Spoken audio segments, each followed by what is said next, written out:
Et c'est parti pour le chapitre 5, qui est l'administration de système. Fait que, on va regarder un peu, on va passer au travers de tout ça aujourd'hui. Donc, on va voir c'est quoi l'administration de système, qu'est-ce que ça implique, okay? C'est quoi la job d'administrateur de système, parce que c'est une job à part entière. Ça se peut même que ce soit votre job dans le futur. On va voir le principe de service puis de démon. Okay? En anglais, c'est demon, c'est pas des démons dans le sens de... C'est D-A-E, pas D-E-M-O-N. On va regarder le principe d'installation de nouveaux logiciels, le principe de démarrage et de gestion de service, la configuration de logiciels, puis on va aller plus spécifiquement regarder comment ça fonctionne, déployer, mettons, un site web pour être capable de voir derrière comment est-ce que ça fonctionne. Comment est-ce que tu peux aller sur google.com puis qu'il y ait une page web qui apparaisse là. On va faire ça localement avec les installations puis l'administration de système. On va terminer avec quelques petits sujets connexes comme la cybersécurité, le multiplexage de sessions pour être capable d'activer plusieurs shells, se souvenir où c'est qu'on était, pas perdre toutes. Puis on va avoir une dernière partie sur l'utilisation de Docker. Donc, on vous avait demandé d'installer au début, puis voir comment est-ce que ça simplifie les tâches d'administration. Fait que, on commence avec, c'est quoi l'administration? C'est quoi administrer un système? Bien, le principe d'un administrateur, la tâche d'administrer, ça va être la personne qui va être responsable du système. C'est pour ça que quand vous avez un ordinateur personnel, bien, vous êtes les administrateurs de votre propre système. C'est vous qui avez le contrôle sur qu'est-ce qui se passe sur les systèmes. C'est vous qui avez le contrôle sur qu'est-ce qui est installé, qu'est-ce qui n'est pas installé. Bien, si on se connecte à des serveurs externes ou à des serveurs qui nous fournissent des services, comme quand tu vas aller sur Moodle, bien, Moodle, il faut qu'il roule quelque part. Donc, il y a une application quelque part sur un ordinateur qui est à l'école. Puis, cette application-là exécute le logiciel de Moodle qui nous fournit le site web. Bien, il y a quelqu'un qu'il faut qu'il sache comment installer Moodle. Il y a quelqu'un qui sache qu'il faut, une fois de temps en temps, mettre à jour Moodle, que quand ça ne marche pas, il faut qu'il se pointe puis qu'il fasse quelque chose pour que ça recommence à marcher. Donc, la personne qui est responsable de ces ordinateurs-là, de ces serveurs-là, donc le principe d'un serveur, c'est un ordi qui habituellement offre des services à plusieurs personnes ou à une communauté, plutôt que d'être un poste informatique qui est utilisé par une seule personne à la fois. Mais le fondement de la chose, c'est que c'est un ordi, là. Ça roule un système d'exploitation. Statistiquement parlant, c'est probablement Linux. Puis, tout ce qu'on a vu s'applique à des serveurs. Il n'y a rien de spécial autre que la forme puis l'emplacement de l'ordinateur. Dans la technologie, dans les logiciels, les fondements qu'on a vus restent là. Donc, en tant qu'administrateur de système, ce que tu vas devoir faire dans tes tâches de tous les jours, bien, le principe, c'est que c'est toi qui es le responsable de tous ces ordis-là. Fait que c'est toi qu'il faut qu'il s'assure que les logiciels sont mis à jour, que s'il y a des nouveaux logiciels installés, que c'est toi qui fasses ça. S'il y a des bris d'équipement ou des bris logiciels, c'est à toi de superviser la réparation, puis la gestion de ce qu'on appelle un parc informatique. Donc, c'est ça le but des administrations de système. Donc, tu n'es pas quelqu'un qui va faire de la programmation quand tu es un sysadmin. Donc, le mot anglophone, là, c'est Systems Administrator. On réduit ça habituellement à sysadmin. Donc, le principe, c'est l'extension. Là, tu sais, quand tu t'en vas dans ta famille à Noël, là, puis ils disent « Ah ouais, toi, tu connais ça, les ordis? » La personne qui te dit ça n'a aucune connaissance de qu'est-ce que tu fais à l'école, que tu t'es en train de faire ton cours de Prog 2, il n'y a aucune conscience de c'est quoi des langages de programmation, c'est quoi que tu es dans le développement logiciel. mais est conscient que tu es bon à installer quelque chose sur un ordi, que tu es bon à trouver une problématique, bien, ce skill set-là, OK, c'est ça des administrateurs de système. OK? Donc, quand ta famille te dit « tu es bon avec des ordis », tu leur dis « oui, je suis bon à l'administration de systèmes informatiques. OK? » Ça n'a pas rapport avec mon bac dans la majorité, à part dans un cours. C'est mon meilleur cours de la session, le prof il est vraiment bon. Donc, le principe ici, c'est il y a beaucoup de monde qui sont des administrateurs de systèmes qui n'ont pas nécessairement un background en sciences de l'informatique. OK? Donc, ils ne savent pas nécessairement programmer. Ils sont des experts dans la gestion de système, dans la réseautique, dans la configuration, mais si tu leur parles, OK, d'héritage, on va voir à la fin d'aujourd'hui que il y a quand même une partie, pas de programmation pure dans son niveau élevé, comme vous allez le voir dans votre curriculum, là, mais de scriptage, de gestion puis d'automatisation qui vient de plus en plus une partie intégrante de la vie des administrateurs système, mais ils n'ont pas nécessairement encore besoin de savoir programmer autant que des informaticiens ou des concepteurs logiciels. Fait que le principe, c'est une liste de tâches, tout ce que tu pourrais avoir besoin, OK, dans la gestion d'un parc informatique, ajouter, supprimer des utilisateurs, configurer les comptes, configurer le réseau, OK, c'est qui la responsabilité de la sécurité du réseau. Hein? Donc, en ce moment, si on y pense, là, vous êtes capable de vous connecter au Wi-Fi de l'école. Hein? Il n'y a pas juste une antenne Wi-Fi dans l'école. Elle n'est pas assez grosse. Hein? Il y en a plusieurs. Fait que toutes ces antennes-là, il faut qu'ils soient connectés. Bien, ces antennes-là sont connectées à un réseau qui a des droits particuliers. Quand tu t'en vas dans un lab aussi, il y a des prises avec les ports Ethernet. Quand tu te plugues dedans, est-ce que tu devrais avoir accès à tout le réseau? Sûrement pas. Est-ce que tu devrais avoir accès à l'Internet? Peut-être, ce serait peut-être intéressant. Donc, tu sais, il y a une panoplie de droits, de gestion d'accès, de configuration de la réseautique qui va venir autant à l'administration des systèmes qu'à l'administration du réseau. OK? Donc, il y a une grosse partie de réseautique aussi que nous, on touchera moins. Ou enfin, on garde ça pour les semaines suivantes. Nous autres, on va juste parler de la configuration d'un serveur, d'un ordinateur qui peut offrir des services. Parlons des processus. Donc, quand on veut faire de la gestion d'un ordinateur, il va falloir gérer les différentes applications, OK, les différents processus qui existent sur l'ordinateur. Donc, quand on parle d'un processus, c'est un programme qui est en cours d'exécution. Donc, à chaque fois que je roule un programme, il y a un processus qui est parti puis qui est exécuté. OK? Donc, c'est le vrai terme quand on veut dire un programme en cours d'exécution. Hein? Parce que tu peux avoir des programmes qui sont sur l'ordi, qui sont prêts à être exécutés, mais pendant qu'ils sont en cours d'exécution, c'est ce qu'on appelle un processus. Fait que tu peux avoir plusieurs processus qui exécutent le même programme. Hein? Donc, si tu as deux fenêtres de Word qui sont ouvertes en même temps, hein, ben, tu as deux processus de Word. Hein? Donc, le principe, c'est que le processus va avoir un paquet d'informations reliées avec. Donc, il va avoir le programme qui est exécuté, l'état des ressources qui est utilisé. Donc, il y a combien de mémoire qui sont pris. OK, on va pouvoir aussi voir le pourcentage d'utilisation de notre processeur. C'est qui l'utilisateur puis le groupe qui a exécuté ce programme-là. Il va avoir quelque chose d'important, il va avoir un identifiant.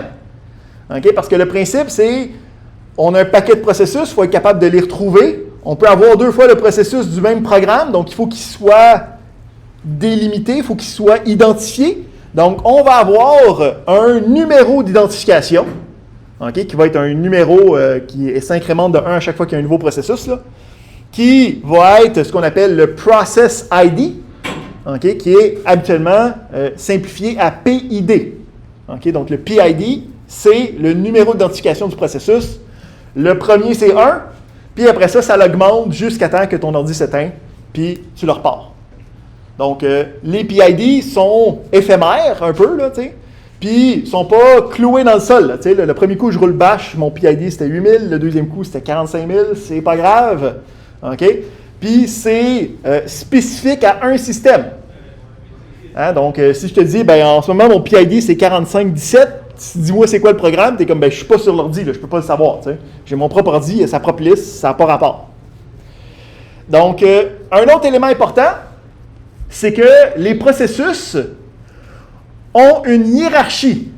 Okay? Ça veut dire qu'il va y avoir un processus initial, okay? Le grand-papa de tous les processus, on va voir c'est quoi tantôt. Puis de lui, il va y avoir d'autres processus qui vont être créés. Puis de ceux-là, il va y en avoir d'autres qui sont créés. De ceux-là, il va y en avoir d'autres qui sont créés. Mais il va y avoir un arbre, okay? Avec un seul élément initial. On va avoir le principe que les processus ont une durée de vie. Okay, ça veut dire que le processus peut être créé à un certain point, puis peut être arrêté et être consumé, terminé à un certain autre point. Puis avec ça, il va y avoir un paquet d'autres métadonnées, okay, quel fichier que ce processus-là a ouvert, il y a plein d'autres informations, qui va être l'amalgame des informations qui représentent un processus.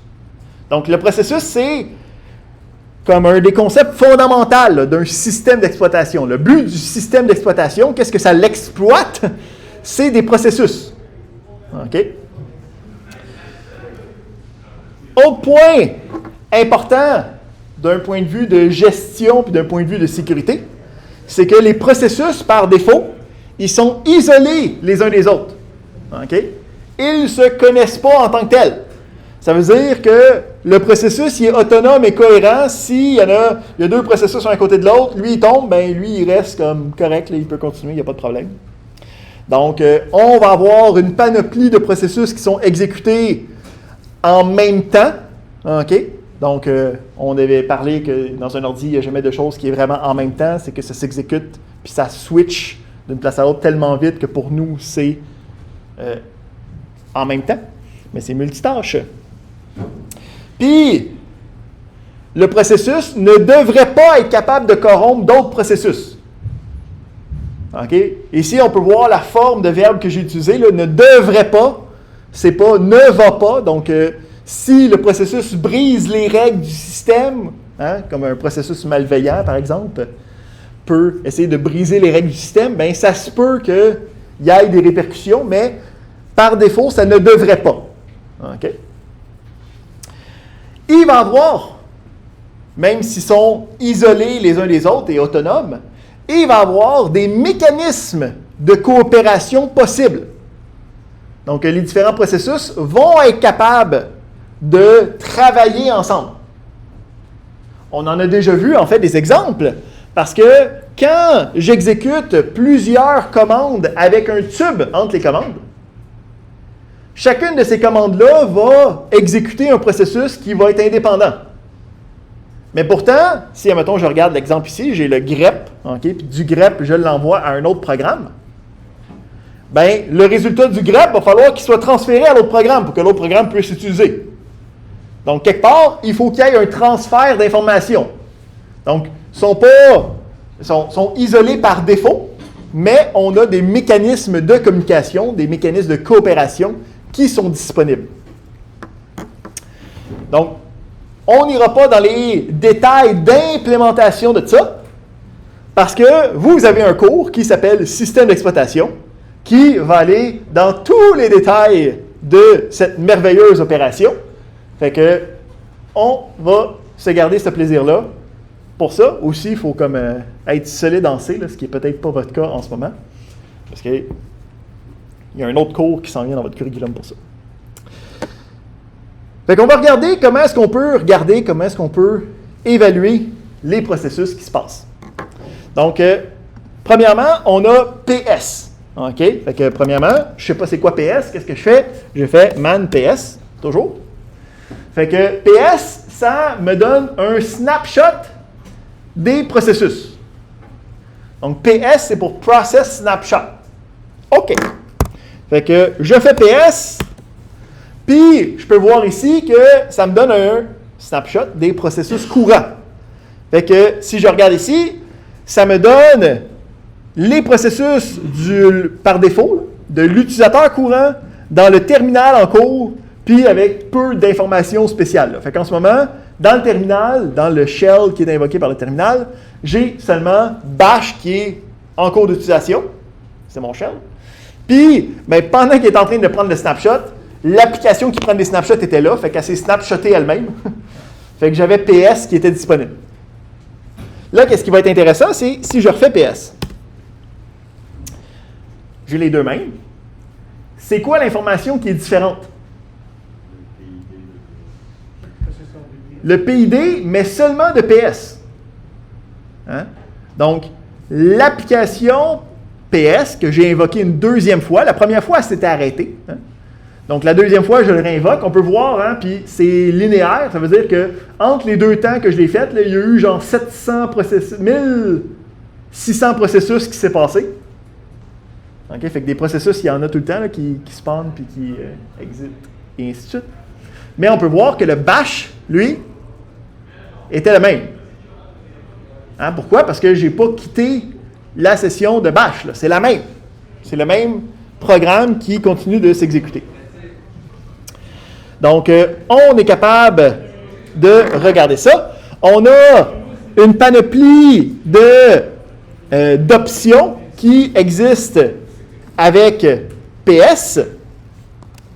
Mettons, puis aussi, hein, si on fait l'exemple ici, là, pour bien voir, je veux. Hop.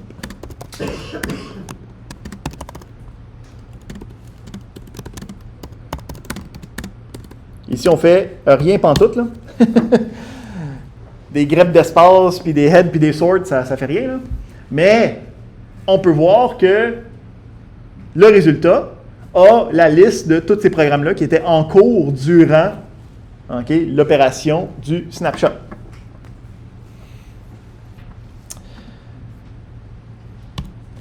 On peut aller regarder le principe de l'arborescence, le principe de la hiérarchie des différents processus avec PS tree. Donc, encore une fois, je ne sais pas ce que ça fait. Je fais man, PS tree.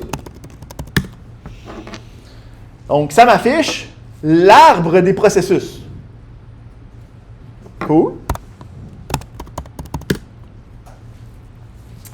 Fait que je peux voir ici l'arbre des processus. Qu'est-ce qui est intéressant, c'est je peux voir ici, ça part de 1.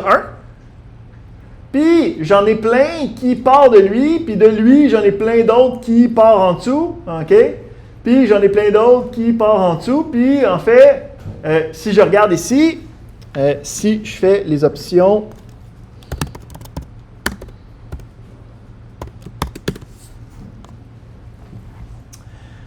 En ce moment, ce que j'ai mis, c'est les options P, H et T. Si je ne sais pas c'est quoi, on va regarder.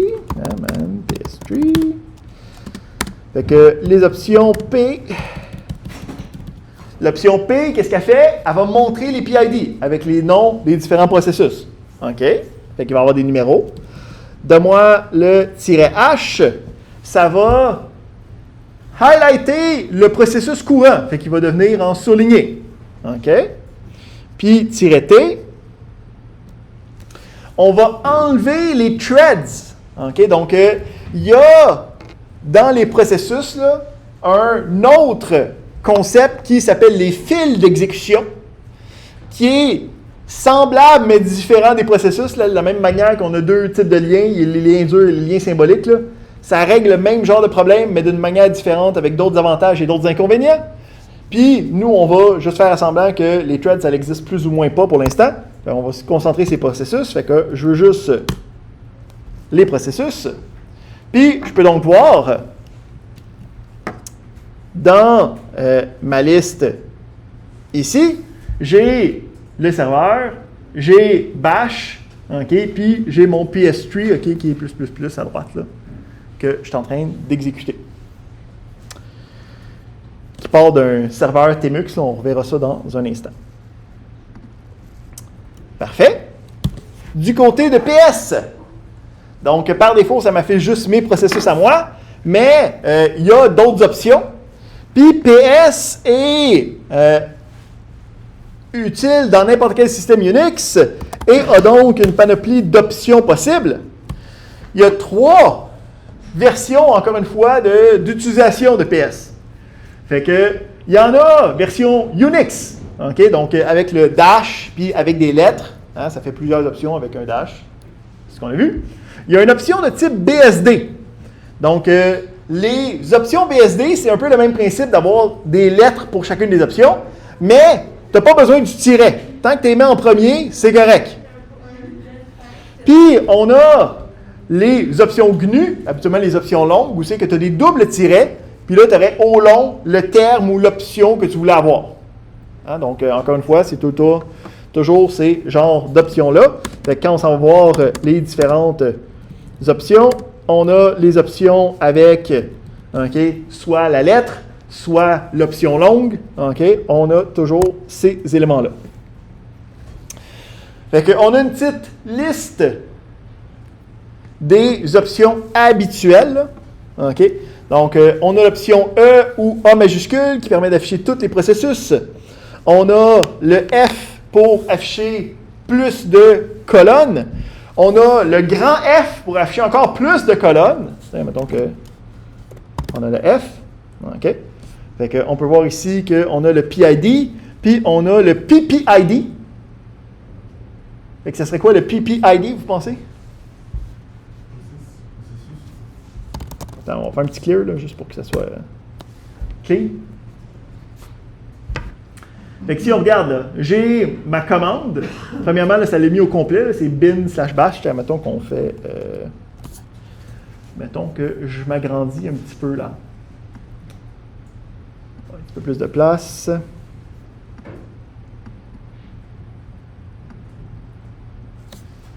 Comme ça, là. Puis que là, je refais ps-f. Bon, j'ai mon bin bash, j'ai mon ps-f. J'ai la colonne PPID. Ouais. Non. Ici, l'indice que je vais vous donner, c'est regarder le nombre du PPID. C'est 105, 113. C'est le même que bash. Donc ici, on a parlé qu'il y avait une hiérarchie. Hein? Bien, s'il y a une hiérarchie, ça veut dire que pour chaque processus, il y a un processus parent. Parent, ça commence avec la lettre P. Donc, PPID, c'est le PID parent au processus courant. Hein? Fait que le PS, il a été invoqué par qui? Il a été invoqué par 105, 113, qui est bash. Puis bash, il a été invoqué par 105, 106, qui est un autre processus de gestion du terminal, et ainsi de suite. On a, dans les autres options, le A pour afficher tous les processus qui sont connectés à un terminal. On a le AX, qui sont tous les processus, même ceux qui ne sont pas connectés à un terminal. Donc là, il va y avoir plein de services, plein de systèmes de gestion. Puis, on a U, qui va afficher des colonnes pour dire c'est quoi les utilisateurs, c'est quoi le groupe, et ainsi de suite. Fait que souvent, l'option que vous allez voir le plus souvent pour être capable de voir comme la majorité des processus d'une manière qui est utile et lisible, ça va être PS avec l'option AUX. OK? Donc, ici, dans sa nomenclature, puis dans le verniculaire des sysadmins, on utilise la version BSD, pas de tiret. OK? Fait que si on va voir comment lister les processus sur Linux, c'est cette commande-là qui devrait ressortir, puis qui va avoir à l'intérieur, OK, un paquet d'informations. Là, ici, ça dépasse la ligne, là, fait que ça s'en va sur la ligne subséquente en dessous. Puis, si on regarde, mettons qu'on fait head, pour voir c'est quoi les informations pertinentes, je peux voir que j'ai le user, j'ai le PID, j'ai le pourcentage de CPU, le pourcentage de mémoire qui est utilisé, le virtual size, il y a d'autres affaires qui est avec, là, que nous, on n'ira pas parler avec ça. Mais on a le start time, puis la commande qui est utilisée avec. All right. Bon, ici, c'est ce que je viens de dire. Excellent. on peut filtrer les informations de PS, mais à la place d'utiliser ce filtrage-là, on va regarder une autre commande qui me permet de faire des choses intéressantes, qui va être de suivre les processus en temps réel. Hein, donc, PS, c'est le fun, là, mais tu as juste un snapshot courant. Fait que si je veux voir en temps réel qui se rafraîchit, hein, comme on est capable de le faire, admettons, avec le gestionnaire de tâches sur Windows, hein, de voir le nombre de processus, et ainsi de suite, quelle sera la commande qui me permet de faire ça? Ça va être la commande top. OK, pour les top processes.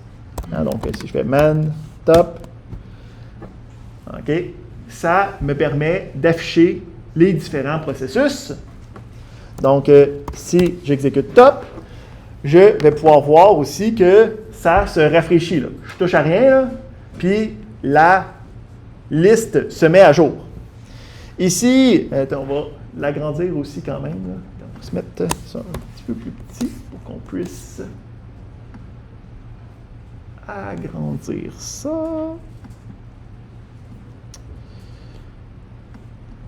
Pour qu'on puisse être capable de voir la commande. Et voilà. Fait que, en ayant la majorité des colonnes, je peux voir en fait les mêmes genres d'informations qui étaient disponibles à l'intérieur de PS, mais d'une manière en temps réel. OK? Donc, top me permet d'avoir un accès direct. Il existe aussi des variations de top, parce que ça, c'est vraiment la vieille version de la chose. Là. Donc, il y a des outils comme, mettons, HTOP, qui me permet d'avoir quelque chose d'un petit peu plus... OK, avec des petits graphiques, là, des barres qui bougent. Là. Donc, on peut voir ici l'utilisation du processeur en haut, l'utilisation de la mémoire, la liste des différents processus avec un peu de colorisation pour être capable de mieux voir qu'est-ce qui se passe. Un peu comme Nano aussi, on peut voir qu'il y a la barre d'action qui est directement en bas pour me dire comme voici ce que tu es capable de faire avec les différentes options. Mais si on retourne à notre top, on est capable d'utiliser des raccourcis. Donc ça, c'est une application interactive là, comme Nano ou Vim qui me permet de, premièrement, je peux comme glisser puis descendre dans la liste avec la flèche. Je peux afficher de l'aide en faisant sur H qui me donne un espèce de raccourci facile, là, comme si j'ai lu le manuel, je vais être capable de me souvenir qu'est-ce qui fait quoi. Là. Mais on a la possibilité de trier par type d'information. Okay? Donc, par défaut, en ce moment, ça trie par utilisation de CPU, mais je peux trier par consommation de mémoire en cliquant sur le M majuscule. Fait que je peux voir en ce moment que j'ai Firefox d'ouvert quelque part là, qui prend 4,8% de ma mémoire. Je peux revenir à la consommation de mes processus avec le P. Okay? Donc, je peux voir en ce moment que c'est mon serveur Tmux qui prend le plus de processus. Je peux trier par PID. Fait que là, je peux voir ici que les derniers, c'est le top. Qu'est-ce qu'on a d'autre? On peut trier par temps de CPU. Donc, le temps de CPU, c'est le temps en secondes, le temps point, que le processus a pris d'exécution. Mais on se souvient que le principe, c'est que c'est multitâche, c'est juste exécuter à continu. Puis s'il n'y a aucun processus qui est nécessaire, le processeur, il ne les fera pas. Là, Fait qu'en fait, c'est le temps de travail qui est présenté, pas le temps où c'est que j'ai ouvert l'application. T'sais. Comme là, moi, ma session de Tmux, là, ça fait une semaine qui est ouverte. Là. Puis ça fait 2h14 qu'il a travaillé. Donc, à chaque fois que je faisais une commande, ça travaille pendant quelques millisecondes. Puis, après une semaine de travail, là, on est rendu à 2 heures. Même si, en temps réel, ça fait plusieurs semaines que c'est ouvert, cette affaire-là.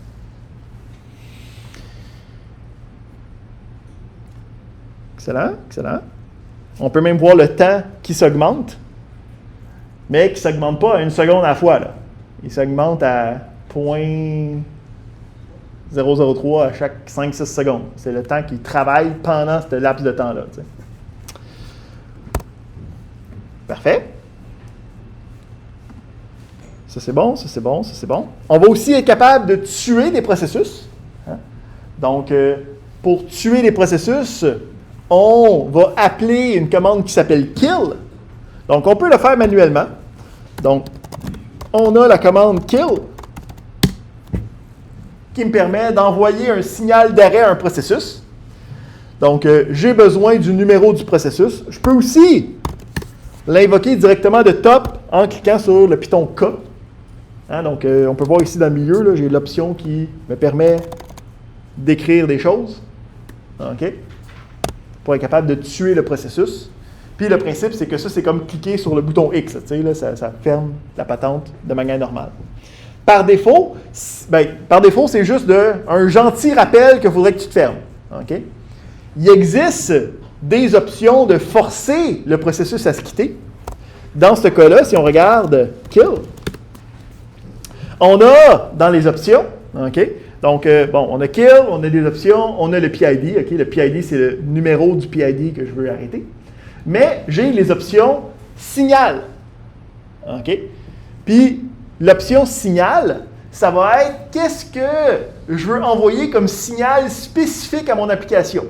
Là, on tombe un peu dans la prémisse de c'est quoi les systèmes d'exploitation, comment ça fonctionne d'être multitâche, comment ça fonctionne d'avoir des interruptions pour avoir un signal de quelque part d'autre, et ainsi de suite. Là. Mais on va aller rapidement dans... Puis là, ici, si on regarde dans ManKill, là, dans la section signal, ça dit tu peux envoyer le signal. Si tu veux savoir c'est quoi le signal, va voir la page des signals. OK. Puis c'était dans la section 7. Fait qu'on va aller voir les signals.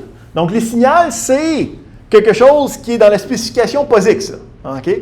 Donc, un signal, c'est un numéro quelconque. Puis le numéro a une implication sur qu'est-ce qu'on essaie d'être en train de faire. Fait que si on descend, là, je n'irai pas encore une fois dans toute la mécanique de c'est quoi les différents signaux. Là, OK? Mais on peut avoir ici la liste des différents signaux. Qu'est-ce qui est supposé se faire? OK? Fait qu'on a de abort, on a continue, on a... Puis là, c'est des affaires qui sont très, très, très dans la gestion d'un système d'exploitation. OK?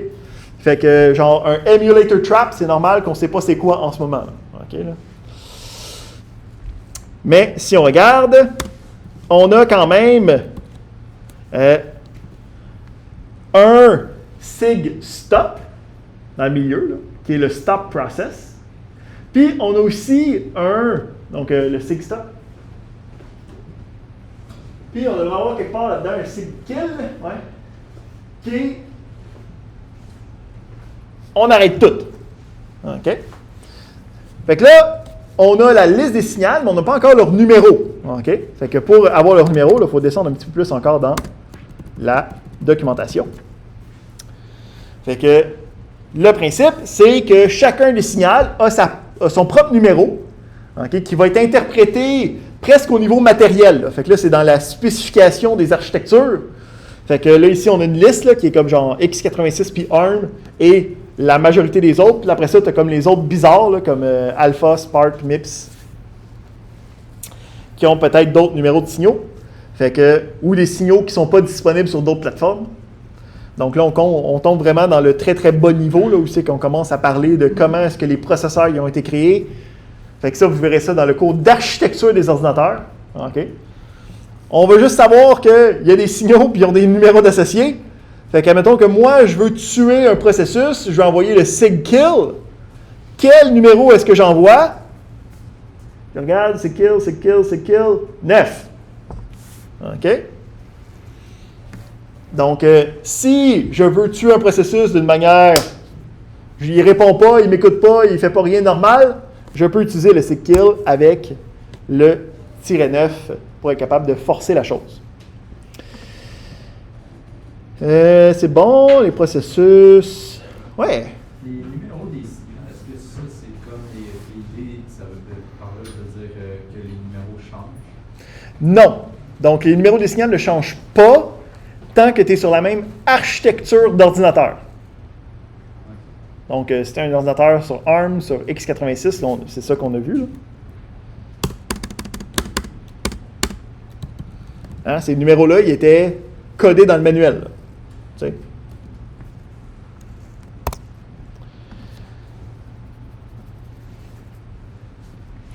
Aussi, dans les choses à spotter, dans la liste de mes différents processus, là, si je regarde, j'ai le processus 1, qui est le processus système D. Okay? Donc ça, c'est le processus initial qui est capable de tout partir le reste. Puis c'est lui qui est le grand-papa de tout le monde. Hein, quand on avait fait PS3 aussi, le premier en la liste, c'était système D. On va y revenir dans un instant à qu'est-ce qu'il fait dans la vie, qu'est-ce qu'il mange, pourquoi il existe. Avant de continuer, par contre, on se prend une autre petite pause. Fait que, on revient à 11h30 pour regarder les services et démons.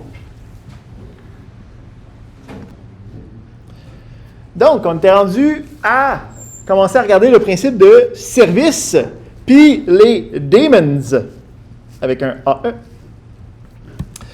Donc, on a jusqu'à présent majoritairement utilisé des commandes, des applications, des exécutables qui étaient nécessaires ou utiles d'un point de vue ponctuel. Okay? D'un point de vue de « je l'appelle là », puis il fait quelque chose là, puis une fois qu'il a fini de faire la chose là, j'en ai plus besoin. Mais il existe des logiciels qui sont exécutables de manière plus permanente, okay? Qui vont être là pour gérer n'importe quelle connexion entrante, pour être capable de regarder une fois de temps en temps puis mettre à jour ton système, pour être capable d'aller venir chercher tes courriels de manière hebdomadaire, journalière, hourly, dépendamment de qu'est-ce qu'on peut vouloir faire. Donc, on va avoir besoin de logiciels qui n'ont pas des fonctionnalités ponctuelles, des fonctionnalités instantanées.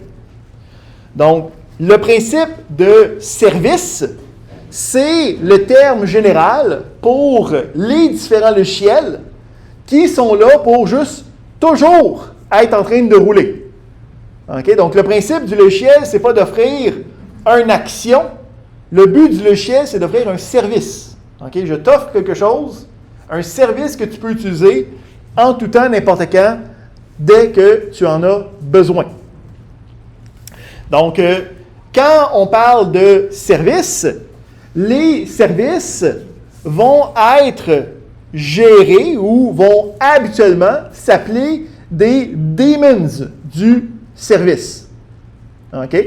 Donc, si j'ai besoin d'avoir un service de courriel, ben, je pourrais avoir quelque chose qui s'appelle courriel D, okay, pour le daemon de courriel.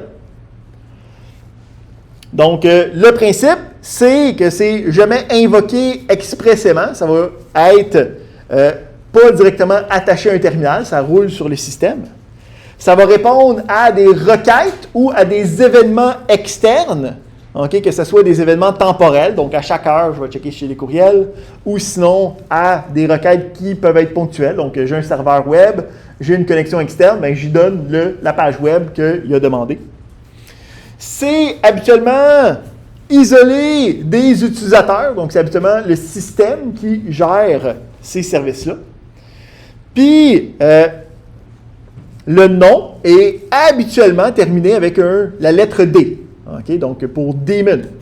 Comme ça fait une différence entre les logiciels ponctuels, okay, où c'est que je pourrais avoir j'ai quelque chose que j'ai besoin d'utiliser là, comme une connexion SSH, bien, je peux avoir un daemon SSH qui serait SSH D. Si on se donne quelques exemples, on a notre premier processus là, hein, qui gère notre système au complet. Il s'appelle système D. Ben, c'est le daemon du système. Initialement, dans les anciennes versions, on va en rejaser dans quelques instants, ça s'appelait init aussi.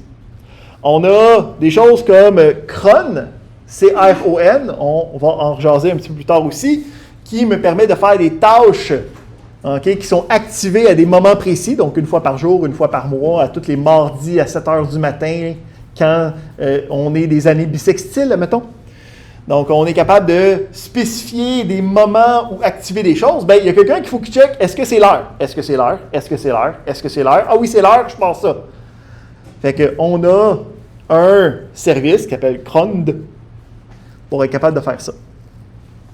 On a la réseautique aussi qui peut être gérée par des services, par des démons. Donc, le principe de je pars mon ordinateur et soudainement, je suis connecté à mon réseau Wi-Fi. Ça ne se fait pas tout seul. Il y a des applications derrière, il y a du code qui roule, mais ce n'est pas nécessairement invoqué par moi. Je pourrais faire en sorte que ça soit invoqué par moi puis que ça se fasse automatiquement à chaque fois. Là. Ça ne serait pas pratique de devoir activer ma carte réseau, de devoir rentrer le SSID, d'attendre la connexion, puis là, OK, je suis prête, là, je peux me connecter. J'aime bien mieux que ça sauvegarde ça, qu'il y a quelqu'un qui le fasse automatiquement derrière, que si je perds la connexion ou que si je change d'endroit, ça se remet automatiquement, du même principe que quand je branche un câble réseau, ça va me chercher une adresse IP automatiquement derrière. Tous ces éléments-là, c'est géré par des services. OK? On a aussi des services qui... Puis là, on parle de juste des services qui sont sur tous les ordis. Là, OK? Donc, tous les ordis en ont besoin. Il existe aussi le principe de service dans la gestion d'un serveur, d'un ordinateur, que son but, c'est d'offrir des services à des postes externes, à des ordis externes. Fait que si, admettons, je veux héberger un site web, bien, si je veux héberger un site web, il va falloir que je roule un logiciel qui va être un serveur HTTP, qui va pouvoir recevoir des connexions. Puis quand quelqu'un me demande « Hey, j'ai besoin du site web que tu héberges », bien moi, je vais être capable de répondre « Voici le site web que j'héberge ». Puis à partir de là, il va falloir être capable de l'administrer, il va falloir être capable de décider c'est quoi le site web, qu'est-ce qu'il y a à l'intérieur, et ainsi de suite. Même principe, on va pouvoir aussi des fois se connecter à des serveurs externes. Donc, je ne sais pas si vous avez commencé à utiliser des choses comme le serveur Java de l'école, ou des choses comme ça, mais il y a des possibilités de se connecter à des serveurs externes en tant qu'utilisateur. Puis, ces serveurs-là, bien, pour qu'ils soient capables d'accepter les connexions, c'est pas de la magie, ça se fait pas tout seul. Fait qu'il faut qu'il y ait un logiciel derrière qui est en train d'attendre des connexions externes. Quand la connexion externe arrive, il est capable de la valider, de faire l'authentification, puis là, tu as de donner une session externe avec un shell qui va s'exécuter sur la machine réelle. Donc, il y a un paquet de services disponibles. On en a d'autres ici, là, comme COPS pour la gestion des imprimantes. Donc, de découvrir des imprimantes, d'être capable de formater de l'information pour se connecter à l'imprimante, c'est un service qui fait ça. Le gestionnaire de première session graphique. Donc, quand tu pars l'ordinateur, puis comme qu'il faut que tu rentres ton login et ainsi de suite, des fois, tu peux avoir des options pour dire c'est quoi le manager que tu veux derrière. Donc, il y a plein de possibilités. Il y en a des daemons qui sont aussi pour des choses plus funky, comme avant Spotify. Okay, on pouvait avoir de la gestion de la musique qui se faisait à partir d'un serveur. Donc, il existe des protocoles, des logiciels, des daemons de musique. Donc, le MPD, le Music Player Daemon, que tu peux te connecter après ça à un autre ordinateur puis jouer la musique qui est sur un serveur quelconque. Comme ça, tout le monde peut centraliser sa musique puis ne pas avoir à avoir des fichiers locaux pour rien. On va regarder ensemble un exemple, puis on va le déployer ici sur mon ordinateur, là, d'un serveur web. Donc, le principe, on va avoir une page web, puis je veux que cette page web-là soit disponible pour des ordinateurs externes. Fait que je veux qu'un ordinateur externe soit capable de se connecter avec son logiciel à lui, qui va être le navigateur, là, son Firefox, son Google Chrome, que ça se connecte à mon ordi, que mon ordi soit capable de, mon serveur, là, mon ordi qui est serveur, est capable de reconnaître cette connexion-là comme étant une connexion venant d'un navigateur qui veut une page web, qui soit capable de répondre, dire oui, je l'ai ta page web, la voici, puis qu'on soit capable de servir cette page web-là, qu'après ça, j'ai le contrôle de la page web, que je peux la modifier, que je peux l'ajouter comme que je veux. Fait qu'il existe différents logiciels pour être capable de faire ça. Il n'y en a pas juste un. Donc, si, mettons, on parle des serveurs web, des serveurs HTTP. Il y en existe deux majoritairement là. Dans le monde de Linux. Il y a Apache, qui est le serveur qui est le presque plus utilisé. Donc, en fait, depuis la création de la diapositive, ils ont switché les deux. Donc, Apache, qui est une version Legacy, là, ça a été créé des années 90, là, ça a fait son temps, là, ça a fait ses preuves. Donc, ça fonctionne, c'est béton. Puis, on a une version un petit peu plus moderne, okay, qui s'appelle Nginx. Donc, N-G-I-N-X, là, c'est un engine comme un moteur avec un X parce qu'on est cool. Ça a été créé des années 2000. Là. Mettre des X, c'était cool dans ce temps-là. Donc, Nginx, qui se veut une version un petit peu plus moderne avec plus de performance possible dans des cas particuliers là, de haute performance disponible.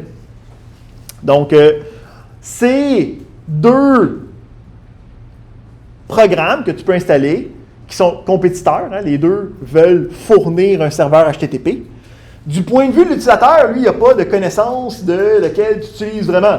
Okay? Les deux font la même chose de manière différente, avec des propriétés, puis des avantages et des inconvénients différents. Fait qu'on va suivre un peu ça parce qu'on va regarder tout ce qui se passe quand, mettons, je veux installer un serveur web puis le faire fonctionner sur mon ordinateur. Fait que la première chose qui va se passer, c'est je veux installer un logiciel sur ma machine. Quand je veux faire ça sur des ordinateurs qui sont sur Linux, j'ai un très grand atout qui est les Package Manager.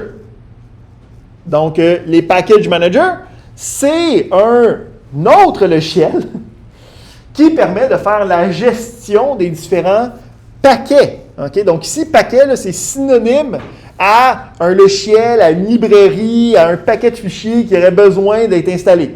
Donc, ce n'est pas un App Store en tant que tel, là, okay? Même si l'évolution des Package Managers, c'est les App Store modernes qu'on connaît sur nos téléphones mobiles. Mais le principe des Package Managers, c'est que c'est non seulement l'application elle-même, mais ça peut être juste une librairie tout seul. Juste une série de certificats.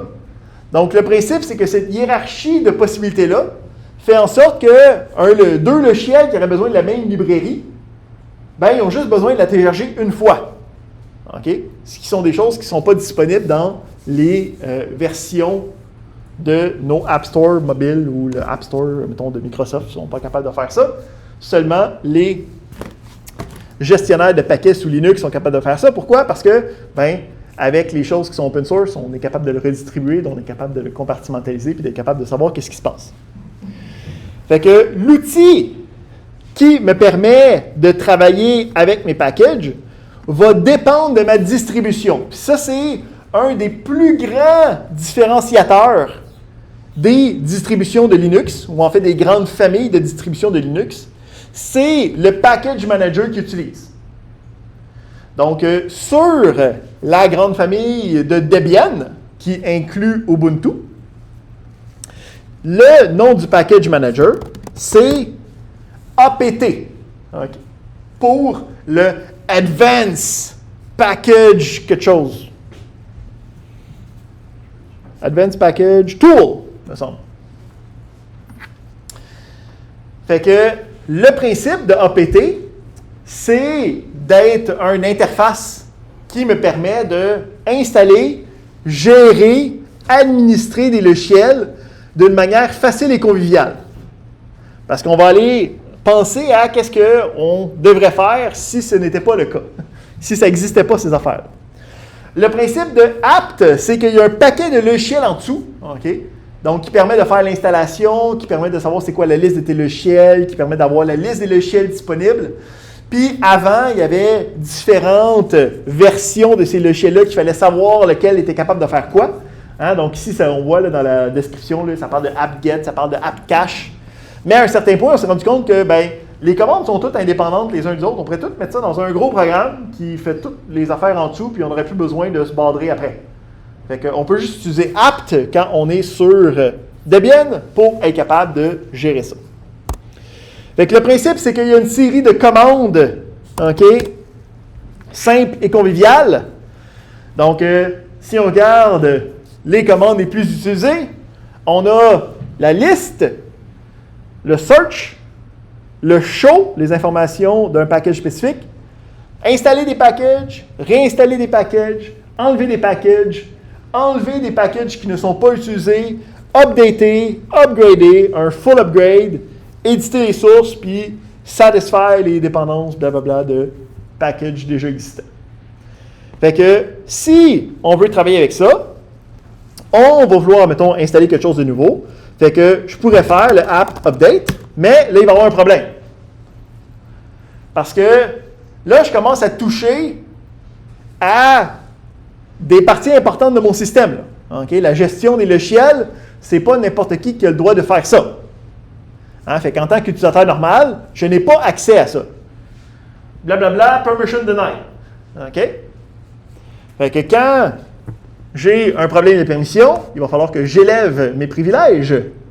Donc, je peux utiliser le sudo, hein, puis faire le apt update en passant un petit raccourci, le fun. Double point d'exclamation te permet de prendre la dernière commande, puis de l'insérer. Fait que tu vois, il vient de faire sudo apt update, il me demande mon mot de passe. Je ne vous dis pas c'est quoi mon mot de passe.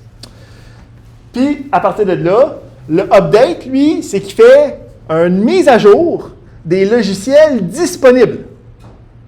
Hein, donc, le principe d'update, c'est pas « j'update mon ordi ». Le principe d'update, c'est « je mets à jour la liste des logiciels disponibles ». Puis là, après ça, une fois que j'ai la liste des logiciels disponibles, je vais pouvoir mettre à jour les logiciels que moi j'ai avec un upgrade. Donc là, le upgrade va regarder la liste de mes logiciels, la liste des logiciels les plus à jour, puis il va faire une espèce de qu'est-ce qui est à mettre à jour. Fait que, on va faire un petit clear, on va faire un sudo apt upgrade. Je ne sais pas si j'ai des choses, un peu. Hey, j'en ai un nouveau installé. Puis une dizaine à upgrader. OK. Donc, je peux voir ici, ça me dit, bon, je vais avoir besoin de 5774 kilobytes. Après l'opération, il va avoir 1.8 MB de disque additionnel d'utiliser. Hein, parce que le principe, c'est qu'en upgradant, j'ai besoin de télécharger toutes les nouvelles qui sont 5 MB, mais ça ne va pas prendre 5 MB à la fin. Parce qu'il y en a des versions que je vais enlever en mettant la nouvelle. Fait à la fin, je vais juste avoir 1 MB de plus, 1.8 MB. Fait que là, ça les télécharge, puis ça les installe par la suite. Puis, et voilà, j'ai maintenant un système à jour, OK, sans avoir eu à trop me casser le basic.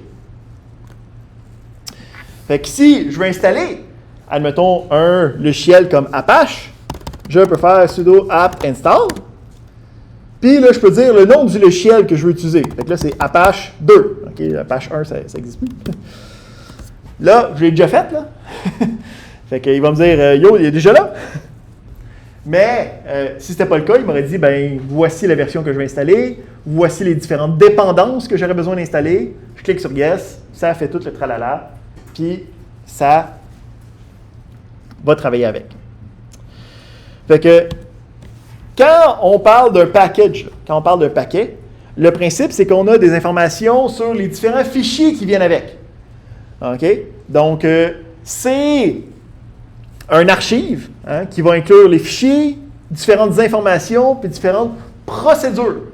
Donc, non seulement qu'est-ce que j'ai besoin, mais aussi les scripts d'installation, les scripts de désinstallation, la documentation qui vient avec, une liste des différents endroits où c'est qu'il va y avoir des modifications de fichiers. Donc, cet archive-là, c'est un amalgame d'informations. Ce n'est pas juste les fichiers. Là. C'est où c'est qu'il faut les mettre, c'est quoi les services qu'il faut partir avec, c'est quoi toute l'information pertinente pour que ça devienne un élément intégré dans mon système.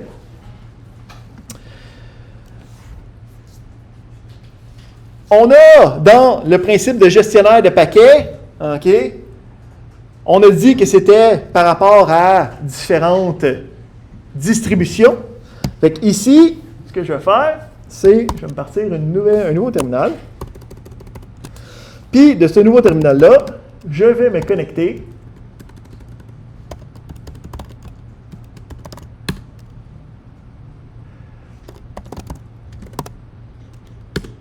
Fait que ici, j'ai une distribution de Arch Linux, qui est mon serveur personnel. OK? Puis, si j'essaie d'utiliser apt ici, là, OK, ça n'existe même pas apt. C'est une autre distribution, c'est une autre famille de distributions. Arch Linux, lui, utilise Pacman. OK? Pour Package Manager. Donc, le principe fondamental reste le même. C'est un outil de gestion de paquets. OK? Mais, dépendamment des distributions, dépendamment de comment ils ont pensé la chose, dépendamment de qu'est-ce qu'ils essaient de faire, leurs gestionnaires de paquets vont avoir différentes variations, différentes manières de faire, différentes possibilités derrière. Donc, celui-là, OK, c'est le même principe, mais admettons que je veux faire un update de mon système. Ça va être Pacman, à place d'être update, lui, il utilise des options Unix, puis ça va être SYU. OK, là, ça me demande mon mot de passe. Donnez-moi un instant, je ne vous montre pas c'est comme mon mot de passe. Hop, hop, hop, hop. Fait que là, lui, il fait l'update en même temps qu'il va faire l'upgrade. Fait qu'on peut voir ici la première partie, il a mis à jour sa liste de différents logiciels, de différents packages. Puis il a fait, ouais, moi j'ai vu qu'il y avait ça de nouveau. Même principe, voici ce qui va être téléchargé. Voici la partie d'installation. Puis à la fin, on va avoir une augmentation de 10 MB. Est-ce que tu veux faire ça? Oui, parfait.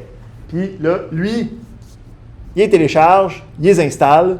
Mais on peut voir, c'est le même principe, mais l'interface est un petit peu différente, la manière de faire est un petit peu différente. Puis derrière, les implémentations utilisent différents mécanismes, différentes manières de faire qui, encore une fois, on n'ira pas dans cette affaire-là, puisque là, c'est vraiment très loin dans qu'est-ce que nous, on veut voir. Là. Pourquoi est-ce qu'il en existe plusieurs?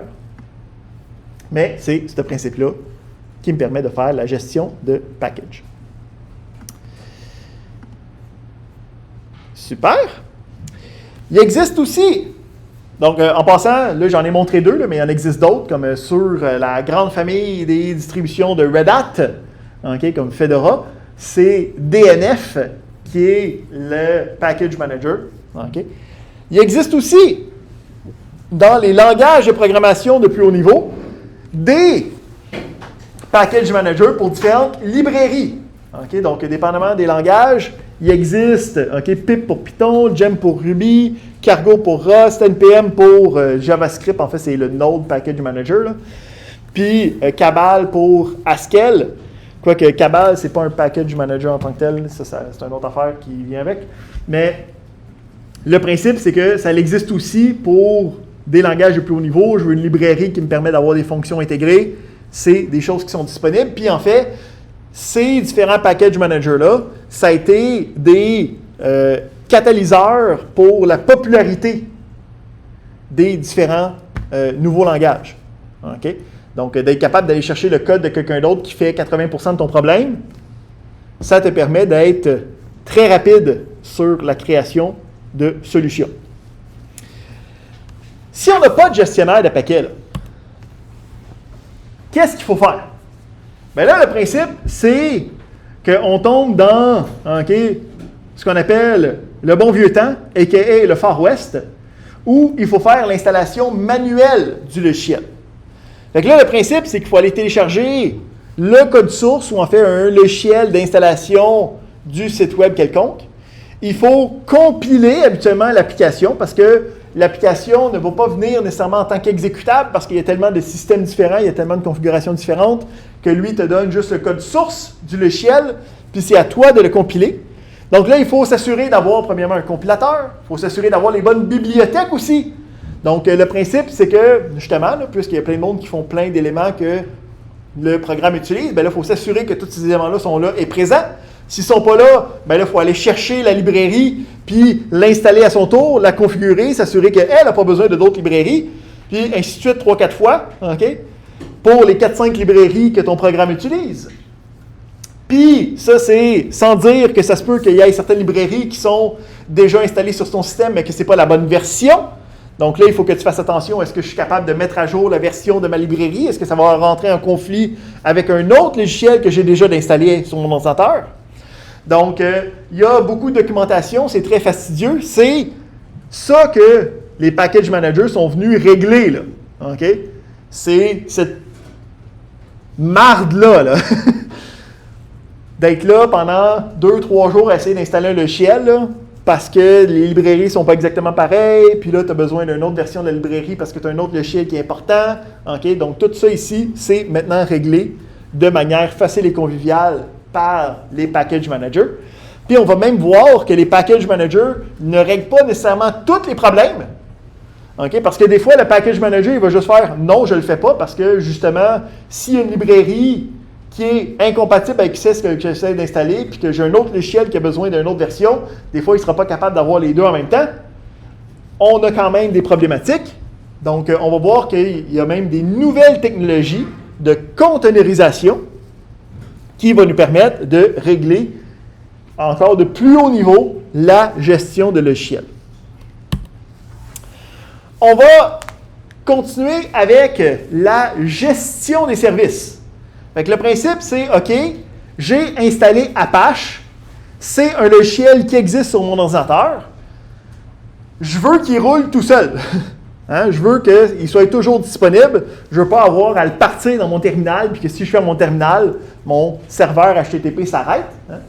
Donc, je vais gérer ça à travers les services du système, okay? À travers les démons du système.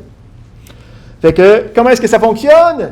Il y a 2 logiciels de gestion de services. Il y a le vieux, qui s'appelle System 5, ou en fait c'est Init System 5, plus communément juste réduit à Init, okay? Qui a été créé avec Unix là, en 1983. Puis, c'était un système qui était quand même assez simple, mais que quand on essayait d'avoir des configurations plus compliquées, des configurations plus modernes, ça devenait quand même fastidieux, ça devenait compliqué de réussir à faire marcher ça, puis d'être capable d'administrer ça. Fait que, dans les années 2000, on s'est dit, ouais, ça fait 17 ans que ce logiciel-là existe, déjà là, en année informatique, on sait que ça fait assez longtemps. Fait qu'on s'est dit, on va essayer de remplacer ça par une version plus moderne, une version qui est capable de gérer plus de cas, okay, compliqués.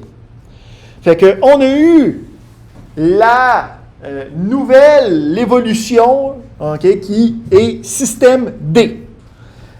La problématique de Système D, puis le monde ont été très récalcitrants à l'utiliser initialement, là, c'est que, étant une évolution pour être capable de gérer plus de cas spécialisés, les cas de base étaient plus difficiles ou en tout cas étaient plus complexes à gérer. Okay? Donc, il fallait avoir un petit peu plus de connaissances préalables pour être capable de facilement utiliser le système de base.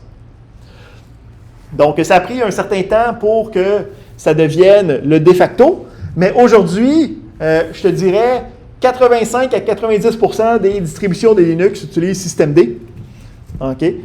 Puis, il y a certains derniers bastions qui utilisent encore Init pour sa simplicité d'utilisation. Là, ici, à ce point-ci, c'est que c'est un choix très, très, très conscient d'utiliser l'ancien système. Mais toutes les nouvelles choses se font avec Système D. Puis, initialement, pour aider la première transition, Système D essaie d'être rétro-compatible avec Init. Okay? Donc, si tu as un système avec Init ou des scripts qui utilisent Init, tu peux les insérer dans un écosystème de Système D sans trop de problématiques. Fait que le principe, c'est que les services seront gérés par des fichiers de configuration. Fait que si on s'en va...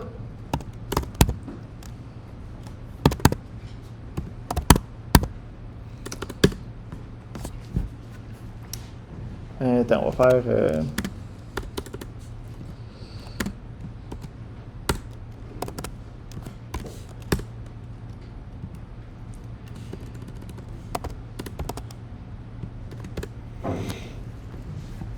Fait que si je m'en vais dans lib système des systèmes, puis là je regarde les différents services qui commencent par APA, je peux voir ici que j'ai mon apache2.service.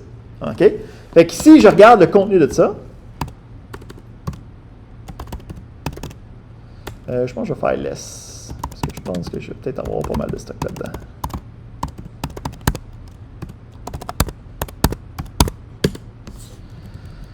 Ah, pas super. Fait que ça ici, c'est mon fichier de service. Donc, dans Système D, tu as des fichiers de configuration qui t'indiquent voici ce qui est nécessaire pour gérer ce service-là. Fait que si je regarde, j'ai, bon, c'est quoi la description? C'est Apache HTTP Server. Puis là, je peux regarder la documentation, OK, le site de documentation. Puis là, c'est marqué After. Ben, le principe, si je regarde, là, c'est marqué network.target, remotefs.target, nss-lookup.target. Donc, le principe, ça, c'est que c'est d'autres services. Hein? Puis le principe, c'est qu'ils ont besoin d'être existants pour que Apache puisse fonctionner. Hein? Le principe de hiérarchie de services, c'est quelque chose que Systemd a beaucoup travaillé. Hein? Parce que j'aimerais ça que ma carte réseau, que ma réseautique, que je sois connecté à Internet avant de partir mon serveur. Parce que sinon, il ne sera pas capable de comprendre s'il n'y a pas de réseau d'activer, il va capoter. Hein? Fait que, après le réseau, part mon affaire. Là, je peux aller voir, j'ai le exec start, j'ai le exec stop. Hein? Fait que ça, c'est comme, ben, qu'est-ce que je veux faire quand je veux le partir? Ben, je peux voir ici, ça va dans user /sbin apache ctl. Ctl, habituellement, c'est un diminutif pour control. Puis là, je lui donne la commande start, je lui donne la commande stop. Si je lui demande de reload, je lui demande de repartir. OK? Donc, on peut voir, OK, comme une espèce de fichier de configuration. Il n'est pas gros, là, il n'y a pas du code à pu finir. C'est juste une liste des différents éléments. Puis à partir de là, nous autres, on est capable de gérer ce système-là pour que l'application s'exécute automatiquement dans le besoin. Fait que pour faire la gestion des services, on a deux logiciels. Donc, service puis système control. System control, système CTL, qui est la version courante. Fait qu'avec ça, je peux juste faire un système CTL.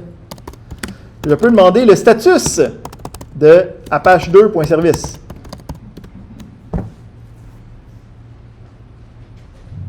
Donc ici, on va faire un petit clear juste pour que vous puissiez voir la commande. Hein. Donc, système CTL, status. Donc, j'y demande le status. Puis, j'y demande le status de quoi? J'y demande le status de mon apache2.service. C'est le nom du service. Puis là, lui, il est comme, OK, ben, je m'en vais voir dans ma liste, je l'ai parti, puis je peux voir en ce moment qu'il est loadé, il est en ce moment activé et en cours d'exécution. Je peux voir la description, je peux voir c'est quoi le PID, je peux voir ici c'est quoi les différents processus qui sont couramment liés à ça. Je peux même voir les différents journaux, on va en rejaser un petit peu plus tard, qui sont reliés à ce service-là. Donc, ici, je peux comme scroller à gauche et à droite là, pour voir tout ce qui se passe. Je peux scroller en haut et en bas pour aller chercher plus d'informations au besoin.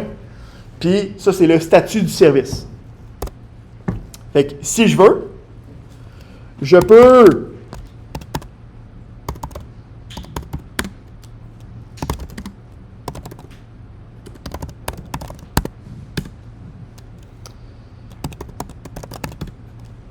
arrêter le service.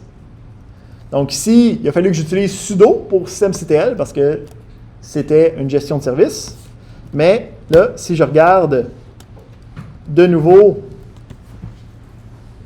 le statut, si je regarde, son active, en ce moment, il est inactive. Il est dead depuis 9 secondes parce que je l'ai fermé, OK, avec mon gestionnaire de service. Je peux le repartir. On va refaire un start.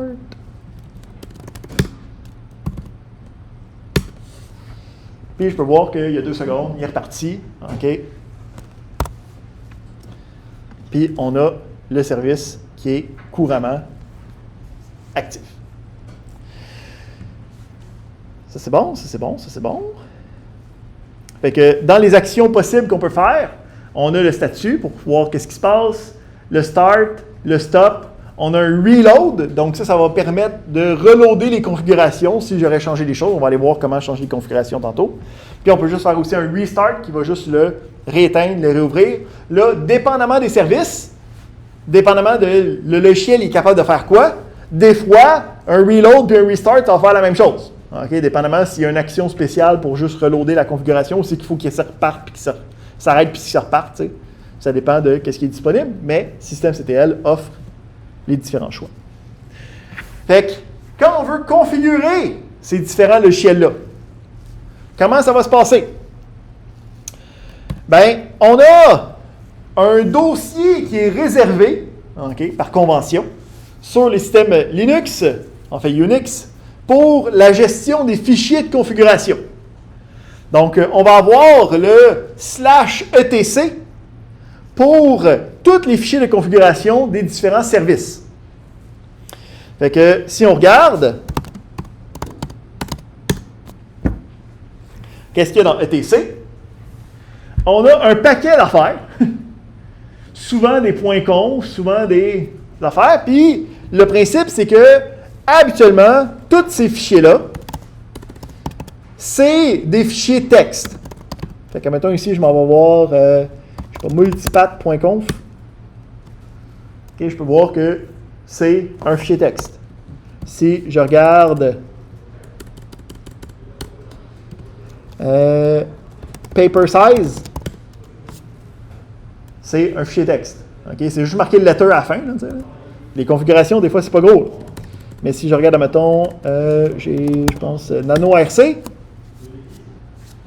Fait que Nano a un fichier de configuration. Ça, c'est le fichier de configuration de base. Je peux aller setter les choses. Là, il y a plein d'affaires en commentaire où c'est que je pourrais décider qu'est-ce que je veux avoir ou pas. OK? Donc, ce fichier de configuration-là, c'est le fichier qui est utilisé à chaque fois que je pars Nano. OK? Fait que le principe, c'est que le /etc, c'est la place pour les configurations globales, okay, que tout le monde va utiliser ou que le système va utiliser. Quand on a des configurations locales, ça veut dire par rapport à l'utilisateur, ça peut aussi exister. Mais habituellement, ces différents fichiers-là vont être dans le dossier de l'utilisateur, parce que ça fait du sens, là, c'est les configurations à l'utilisateur, ça va être dans le dossier de l'utilisateur. Puis le principe, c'est qu'habituellement, ils vont être à l'intérieur du dossier de base courant de l'utilisateur. Là, on a travaillé un paquet de temps là-dedans, puis jamais on a vu de fichier spécial tant que ça. Là. Mais là, on se souvient qu'on a des fichiers qui sont des fichiers cachés par défaut, ceux qui ont le point en avant. Donc, je peux faire ls-l pour me fichier, en fait, ls-a, pour m'afficher tous les fichiers, incluant les fichiers cachés. Puis, là, soudainement, il y en a un paquet de fichiers là, qui a des points à l'avant. Okay, je peux voir, j'ai un point SSH, j'ai un point viminfo, j'ai un point profil, j'ai un point GNU GP, j'ai un point bash RC, j'ai un point biobu. Oui! Donc, ici, on se souvient que, en fait, ces deux fichiers-là, c'est des fichiers qui sont toujours dans n'importe quel dossier. Donc, si je m'en vais, mettons, dans un dossier quelconque, comme test. Le point et le point-point, c'est tout le temps, c'est pas des vrais fichiers, en fait, là. C'est toujours des liens relatifs. Le point représente l'emplacement courant, puis le point-point représente le dossier parent. C'est pour ça que je suis capable de faire cd point-point pour être capable d'aller dans le dossier plus haut. Puis si je fais cd point, ça me remet où c'est que j'étais. Est-ce que le root, il y a un point et un point-point aussi? Allons-y. Donc, oui, il y a un point. Ça, c'est plus semblable parce qu'il est bon. Qu'est-ce qui arrive si je fais cd point-point? Il fait juste me remettre à la même place. Okay. Fait que relativement parlant, si tu remontes plus haut que la racine, tu es juste encore à la racine. Okay. C'est comme une comédie de porte de l'Arte où c'est que tu rentres dans la porte et que tu arrives par l'autre bord de la salle. Je veux tilde. Il est où mon tilde? Il est ici. OK. Fait que on est dans mon home folder. On a des fichiers avec des points. Puis là, si on regarde à l'intérieur de ça, mettons ici, je fais un less de bash rc. Ben, c'est un. Là, ici, attends, on va faire clear. J'ai dit clear. Donc, je veux regarder le fichier .bashrc. OK, donc, ces fichiers-là vont être des fichiers qui vont être utilisés pour la configuration de différentes applications quand l'utilisateur va les utiliser. OK? Donc, on a ça dans le dossier courant. Là, on s'est rendu compte avec le temps que c'était peut-être pas super d'avoir un paquet de différents points dans le dossier de l'utilisateur. Fait que dans des versions plus modernes, on va avoir un dossier .config. Puis dans ce dossier-là, il va y avoir soit d'autres sous-dossiers, soit des fichiers de configuration qui vont directement être là pour ne pas prendre plein de place dans le dossier de base de l'utilisateur.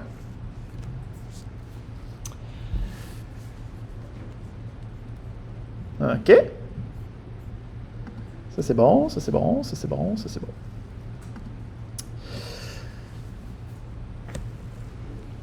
Donc, on va voir que... Puis, en fait, on l'a vu, là. Ici, on avait un bash rc qui avait à l'intérieur des commandes qui vont automatiquement être faites pour gérer l'activation d'un nouveau shell. Fait qu'en gros, à chaque fois que j'active un nouveau shell, ces commandes-là sont exécutées dans mon shell. Okay? Pour setter les couleurs, pour setter comment va être mon invite de commande, pour setter ça va être quoi mes différentes commandes. Okay? Donc là, ici, on a une panoplie d'options. Puis là, on peut voir des choses avec des if, on peut voir des alias, on peut voir du case, on a des points-virgules partout. Okay? Là, ici, pour être capable de mieux comprendre cette affaire-là, il faut être capable de comprendre les scripts en bash, okay? Ce qu'on va voir plus tard dans le chapitre 7. Fait que pour l'instant, on sait juste que ça, c'est comme exécuté par le shell dans un langage qui lui est propre. Mais le principe, c'est qu'on peut comme configurer des choses, on peut rajouter des choses à l'intérieur de ça pour être capable de faire des choses intéressantes. Un exemple typique qu'on va regarder, c'est le principe d'alias. Donc, on a une commande d'alias possible. Donc, je pense que ça va aller me chercher, par exemple, les built-ins. Ouais. Moi, je vais le regarder. Je vais aller chercher alias. Donne-moi dans 1. Ouais. Fait que la commande alias me permet de prendre une commande puis d'y donner un autre nom. Comme ça, je n'ai pas besoin d'avoir un nom qui est long comme mon bras pour être capable d'écrire quelque chose qui peut être complexe.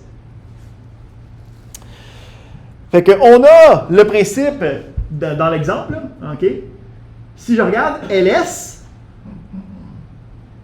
ça active automatiquement ls color auto. Ça l'explique pourquoi quand je fais ls, il y a des couleurs. Parce que, pour de vrai, si j'active le logiciel normalement, okay, directement à partir de son emplacement, le ls par défaut, il n'y a pas de couleur. Il n'est pas supposé avoir des couleurs. Fait qu'ici, qu'est-ce qui se passe? C'est que par défaut, quand je pars mon shell, lui, il dit, ben, quand tu pars sur ls, tu ne veux pas vraiment ls. Là. Je sais que tu veux ls avec des couleurs.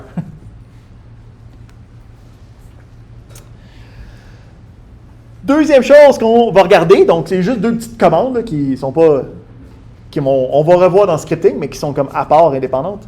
La deuxième, ça va être le principe de variable d'environnement. Donc, on va avoir des variables d'environnement. Donc, le principe de variable, là, je vais assumer que vous comprenez c'est quoi, là. Hein, on a un nom, puis on a un contenu qui est associé à ce nom-là. Donc, on a des variables d'environnement. Je peux savoir c'est quoi mes variables d'environnement en faisant ENV. OK. Puis là, j'ai une liste des... on va mettre ça dans l'Est d'abord.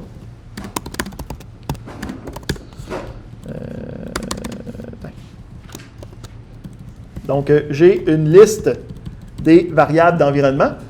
Les variables d'environnement, je peux les voir. OK? Le principe, c'est que c'est le nom de la variable égale son contenu. Il n'y a pas d'espace entre les deux, faire attention. Puis, une fois que j'ai ce principe-là, mettons, je peux regarder ici, j'ai home, okay, au-dessus du paquet de ln, blablabla. Là. J'ai lang, en, j'ai home qui est /home /dollar.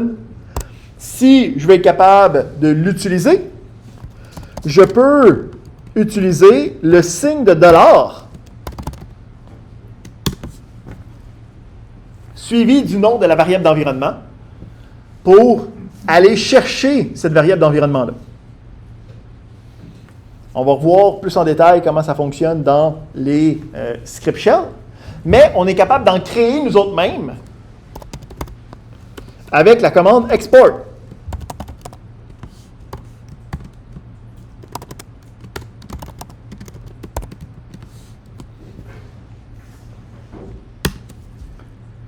Fait que la commande export prend le nom d'une variable, puis après ça me permet d'avoir la variable d'environnement derrière. Fait que ici, si j'essaye dollar blabla, j'ai le contenu de cette variable-là qui est utilisé. Oui? Est-ce que si on ferme le terminal, est-ce que la variable va rester comme ça? Non! Donc, les variables d'environnement, c'est quelque chose qui est par rapport à la session courante du shell. OK? Donc, c'est pour ça que souvent, qu'est-ce qui va arriver? Dans les scripts d'initialisation, il va y avoir un paquet justement de variables d'environnement qui sont mises en place. Comme ça, quand tu en repars un nouveau, il va avoir toutes ces versions-là de disponibles. Toutes ces variables d'environnement-là de disponibles. Donc, il y en a quelques-unes variables d'environnement qui sont comme là automatiquement. Donc, on va avoir le home, comme on vient de voir. Le path, c'en est un qui est intéressant. Ça va être tous les emplacements que le shell va aller voir quand j'essaie d'exécuter une commande. Hein? Fait que quand j'essaie de faire ls, là, il n'y a pas de programme ls dans mon dossier courant. Mon programme ls est dans /user/bin. Mais comment il sait qu'il faut qu'il aille voir dans /user/bin? Peut-être que mon programme il serait dans /patate, /pomme, /mang, /ls. Il ne va pas aller chercher partout sur le système. Il va aller regarder dans le path, dans les chemins d'accès des logiciels. Puis là, on peut voir qu'il y a une série de différents dossiers séparés par des 2 points. Puis, si je regarde, le /user/bin est dans le milieu, là, OK? Puis, c'est une des places aussi qui peut aller chercher les différents logiciels. Puis, c'est aussi une liste hiérarchique, cette affaire-là. Il va aller dans cet ordre-là. Ça veut dire que si, par quelconque raison, là, j'aurais quelque chose dans user/sbin, puis qu'il y aurait ls là aussi, il irait chercher celle-là en premier.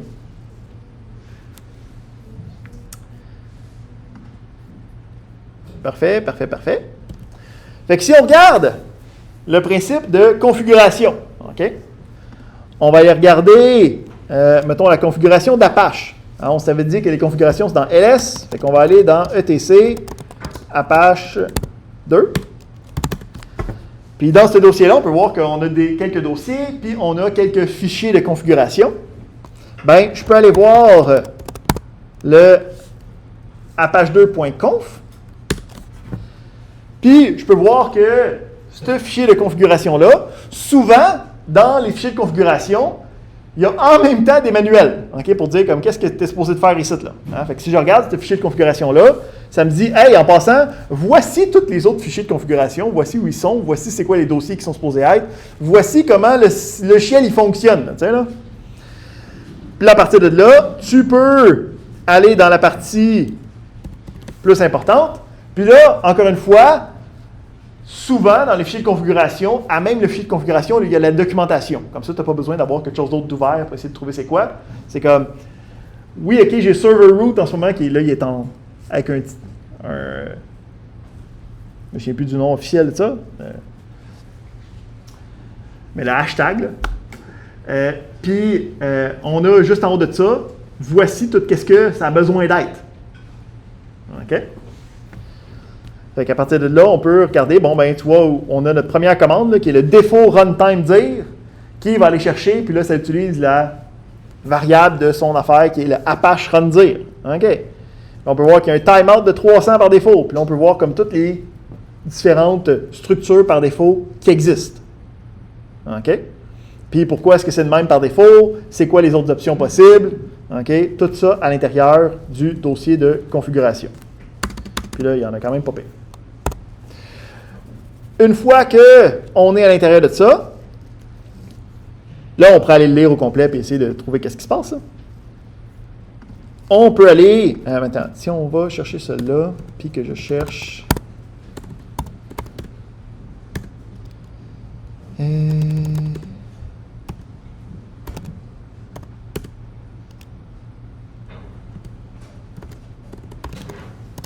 Je l'ai-tu directement quelque part là-dedans? Ah, il l'a mis dans ports.conf. OK. Fait qu'on peut aller voir ici. On va aller voir dans ports.conf. OK. Fait que je suis dans le ports.conf, puis là, je peux aller voir que ça écoute sur le port 80. Donc là, on va aller voir un petit peu là, dans la partie de réseautique là, que quand on travaille en réseautique, on se connecte à une adresse quelconque, puis quand on se connecte à une adresse, on se connecte à un numéro de port. Okay? Fait que l'adresse, c'est comme le numéro de la maison, puis le port, c'est comme la porte, okay? À l'avant, à l'arrière, sur le côté, le grenier, okay? Le sous-sol, okay? C'est comme à quelle place tu t'en vas faire ton party. Là, okay? Puis, par défaut, le port 80, c'est le port qui est utilisé pour les services web, pour les pages par HTTP. C'est le numéro. Fait que lui, quand on le part, il est comme j'écoute sur le port standard 80, puis je suis capable de fournir des pages web à partir de là. Si on s'en va voir après ça, comment est-ce qu'on travaille à l'intérieur? Donc, si on avait lu qu'est-ce qu'il disait dans apache2.conf, là, ça nous disait que les différents sites sont dans le dossier Sites Available. Puis là, si on regarde à l'intérieur, il y en a un qui est là par défaut parce que le serveur d'Apache est capable de fournir plusieurs sites web en même temps. Mais il y en a un qui est là par défaut. OK, ouais, parfait. Fait que je peux aller regarder.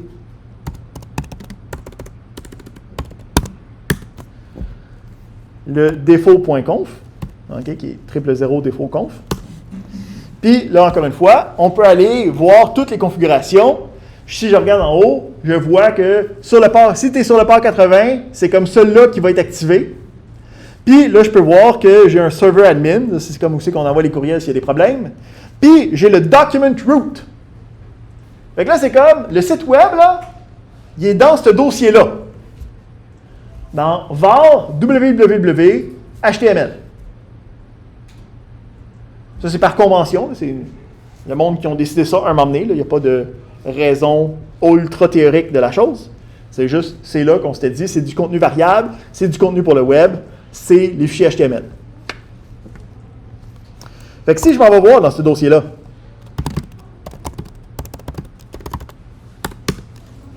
je peux voir que j'ai un index.html. OK? Qui est le fichier par défaut qui va être cherché sur un site web quand on essaye de trouver une page web. Fait que si je regarde son contenu à lui, là,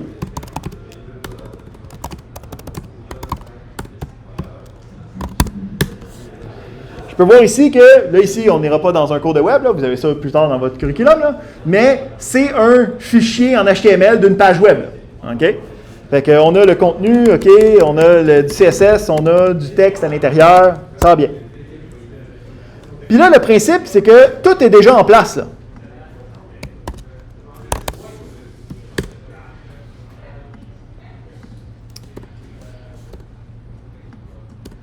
Puis si je m'en vais sur l'adresse de cet ordi-là, okay, qui est une machine virtuelle en ce moment, là, ben, je me retrouve avec la page web qui est là par défaut, okay, qui a été installée, puis là, on peut voir ici Ubuntu Default Page, it works!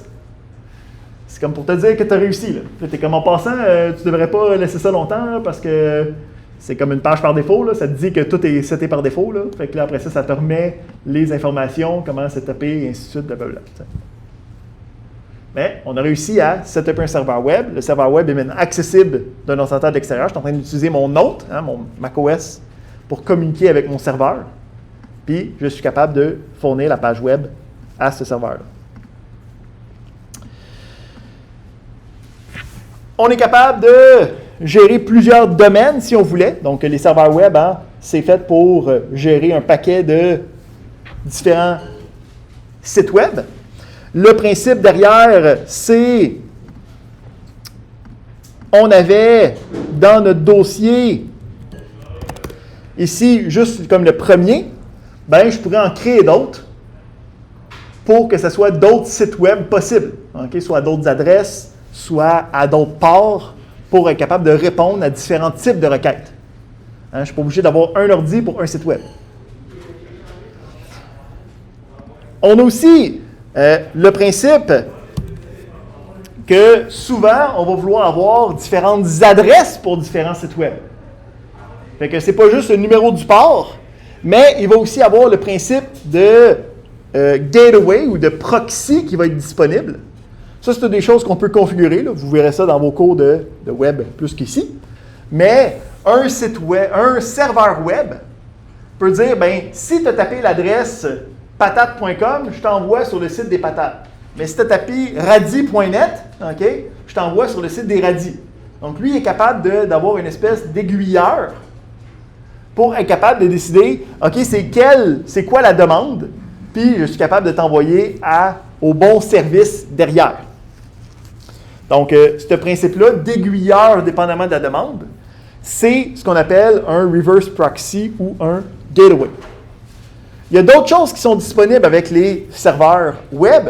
La dernière chose qu'on va jaser aujourd'hui, c'est le principe de gestion et de sécurité du contenu. Donc, on a le serveur, OK? Là, en ce moment, c'est assez facile parce que je suis l'utilisateur courant et je suis aussi l'administrateur de mon serveur. Mais on pourrait penser, mettons, à l'école. Il y a des administrateurs système, ils veulent setuper Apache, mais ils veulent offrir à tous les étudiants, à tous les enseignants, d'avoir un accès à une page web personnelle. Mais tu ne veux pas donner accès aux configurations de base d'Apache à n'importe qui. OK? Pas parce qu'ils ne vous font pas confiance, mais ils ne vous font pas confiance. Fait que, on veut être capable de donner un espace qui t'appartient, mais qui ne touche pas aux configurations. Fait que c'est possible, ça. En fait, sur Apache, c'est fait par défaut. C'est le principe que sur un ordi multi-utilisateur, tu peux te connecter en tant qu'un autre utilisateur, en tant que ton utilisateur à toi, qui n'est pas l'utilisateur qui est setupé Apache. Puis, par défaut, tu peux te faire un dossier qui s'appelle public HTML. C'est dans la configuration de base. Le logiciel a été fait pour être capable de gérer ça comme ça. Tu n'aurais pas pu savoir que c'était public HTML si tu n'avais pas lu la documentation. Puis, si tu mets des choses dans ce dossier-là, ben, ça devient quelque chose qui va être servi à ton adresse spécifique de nom d'utilisateur. Donc, si vous trouvez...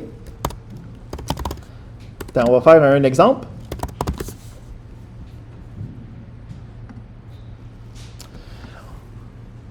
On a un retraité de l'UQAM. C'est pour ça que je suis capable de le prendre parce que son site est ainsi. Donc, on a l'adresse, si on regarde. L'adresse, c'est un tilde avec un nom d'utilisateur. Bien, ça, c'est le nom d'utilisateur. C'est avec ce nom de compte-là qui se connecte. Là. OK? Même principe, si on s'en va voir, mettons, le coordonnateur du cours. Hop. Il est rendu plus vieux, là. Il n'est pas beau bonhomme de même.